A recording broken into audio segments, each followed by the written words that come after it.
பகவத்கீதை இந்த ஆன்மீக நூல் என்பதை தாண்டி அனைவருக்கும் உள்ளே ஒரு புரட்சி உணர்வை தூண்டுகிறது. இதை நான் சொல்லவில்லை.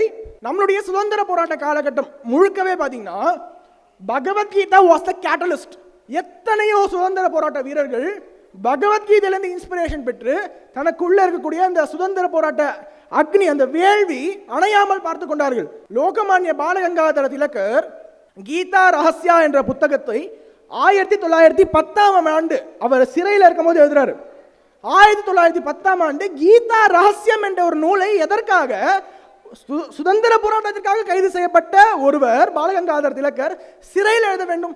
அதுலயும் அவர் என்ன குறிப்பிட்டாரு பாருங்க.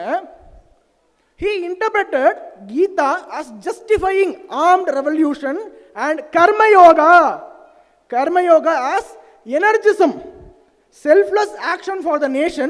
Even violent action is duty if done without attachments to results. இது பாலகங்காதர திலகர் ஜெயிலில் எழுதுறது.